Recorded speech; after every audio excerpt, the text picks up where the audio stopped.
You think you know the story of the Little Mermaid, a sweet tale of a young sea maiden who longed for love, who sacrificed her voice for the chance to walk on land, and who pursued a prince under the shimmering waves of destiny. This, we are told, is a children's fable, a romantic tragedy meant to warn or inspire. Yet, what if I told you it was not only a simple fairy tale but also a relic of something far older, darker, and more mysterious? Hidden beneath the surface of this delicate narrative lies an archaeological truth, a mythological truth that has existed for over 2,000 years.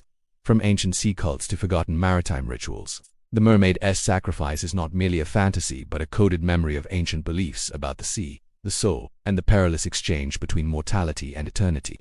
Once upon a time there lived a young mermaid deep beneath the ocean's surface. She was the daughter of the Sea King, and among her many sisters she was the most curious about the human world. While her kin delighted in their coral gardens and silver-scaled fish, she longed for something beyond the water, the world of humans, their fleeting lives, and their radiant souls. As tradition held, when each mermaid reached the age of 15, she could rise to the surface and witness the human realm. When her turn came, the little mermaid swam upward and gazed upon a grand ship, ablaze with lanterns and filled with joyous music. On board was a handsome prince, radiant as the morning sun. Suddenly, a storm broke the vessel, and the prince was cast into the waves.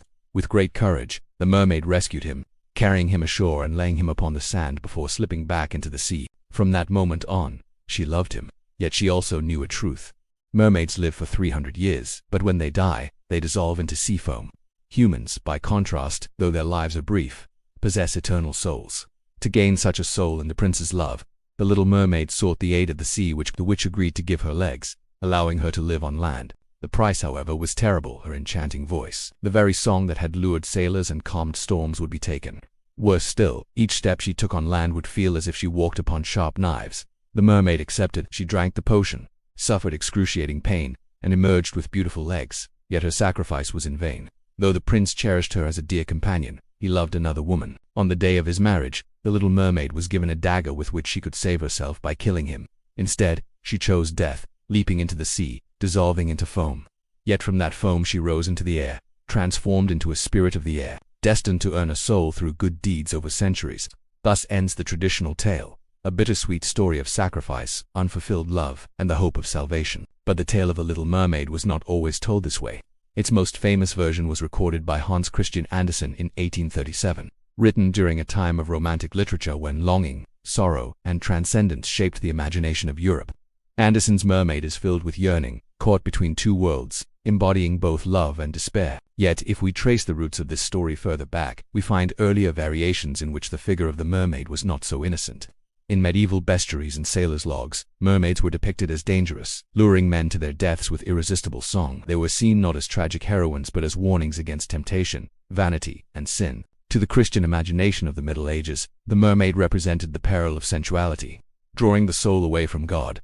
In these versions, the mermaid was a seductress rather than a sacrificial seeker of love.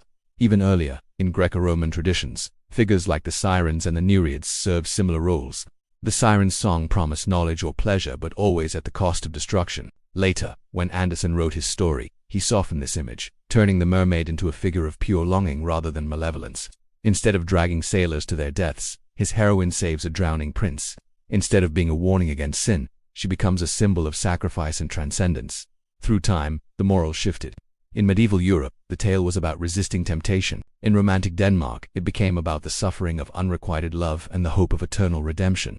In modern adaptations, such as Disney's version, it was transformed again into a cheerful story of triumph, where love conquers all, and the mermaid is rewarded with both legs and the prince. Thus we see that the story is not fixed but fluid, shaped by each age's fears and desires. Like the tide, it rises and recedes, carrying with it the symbols of sin, sacrifice, or salvation depending on the era that retells it. When we look more deeply at the tale of the Little Mermaid, we see that many of its details echo myths far older than Andersen's 19th-century pen. The longing for transformation, the sacrifice of the voice, and the painful journey between sea and land are not random inventions, but fragments of myth that resurface across cultures. In ancient Mesopotamia, the goddess, worshipped in the city of Ashkelon, was often depicted as half woman and half fish. She was said to have leaped into the sea out of shame, yet she retained her divine power, bridging two realms.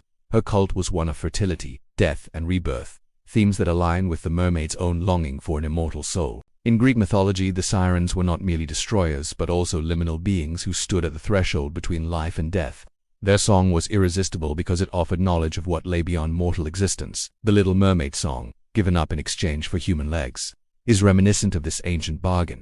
To gain entry to another realm, something of the self must be surrendered. Even in Norse mythology, we find echoes of this tale. The sea maidens known as the half-fru were believed to foretell doom or offer blessings, depending on how humans treated them.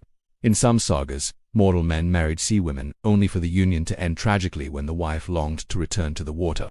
This theme of boundary crossing, of moving between sea and land, was a metaphor for the soul's passage between worlds. Could it be then that the Little Mermaid is not just a naive creature in love, but a vessel carrying echoes of ancient goddesses and primordial rituals? Her sacrifice of voice resembles the ancient idea that speech and song connect mortals to the divine. Her painful steps on land mirror initiation rites where pain was the price of transformation, and her final dissolution into foam echoes the ancient belief that the soul, like mist rising from water, ascends into another plane. In this light, the Little Mermaid is not a fragile maiden at all, but a mythic archetype, the seeker who risks dissolution in order to gain eternity. In 1963, researchers excavating along the coast of Lebanon unearthed fragments of terracotta figurines depicting a woman with the lower body of a fish. These artifacts, dating back nearly 2,000 years, bore striking resemblance to the goddess Atum. Yet what startled scholars most was the presence of inscriptions hinting at a ritual of transformation. Prayers for a soul to cross the boundary of waters into the realm of immortality. The imagery of sacrifice, ocean, and transcendence resonates uncannily with the latest story of the Little Mermaid. Further west, in Ireland, archaeologists discovered medieval carvings of mermaid-like figures in church corbels. These were known as mermaids of sin, warnings etched into stone to remind parishioners of temptation and the danger of losing one's soul.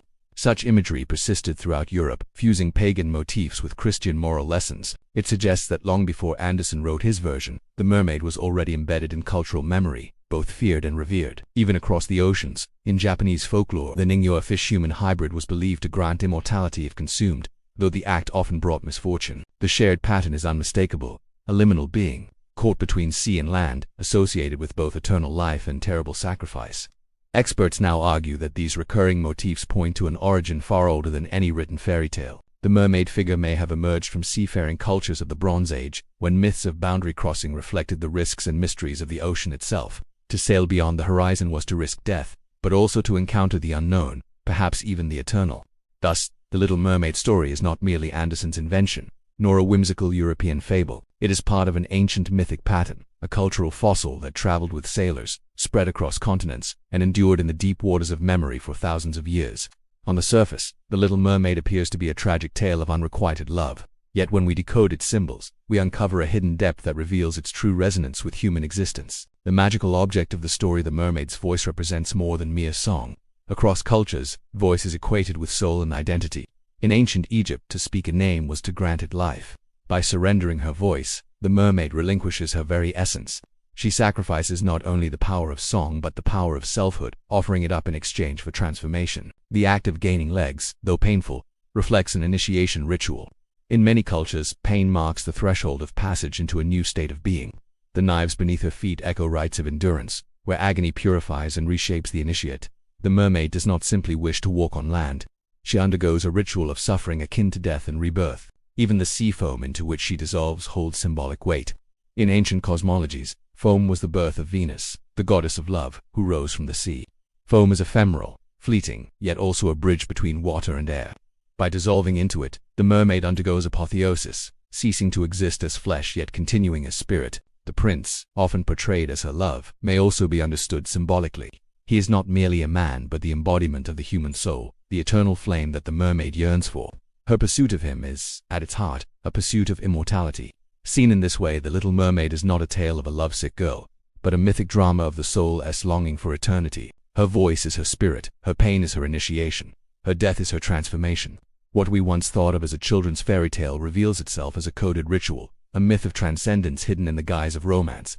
The story of the Little Mermaid, which many believed to be a mere fairy tale for children, is in truth the convergence of folklore, archaeology, and ancient myth. It is not simply a tale of a girl in love with a prince but a symbolic journey between realms echoing the oldest human concerns, mortality, transformation, and the soul's yearning for eternity. When Andersen penned his version in the 19th century, he may not have realized he was reviving echoes of the goddess Atum, the warnings of medieval church carvings, and the ancient rituals of initiation that spanned continents. Yet the tale carries them all within its delicate form. Each element, the lost voice, the painful steps, the sea foam, the unreachable love, acts as a fragment of an ancient code. When we decode it, we find not sorrow but revelation. The mermaid is every human soul, longing to transcend its limits, risking agony for a glimpse of immortality.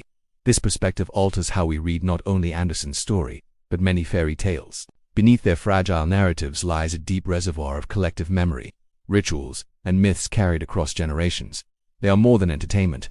They are living fossils of humanity's oldest questions, embedded in symbols, preserved in story.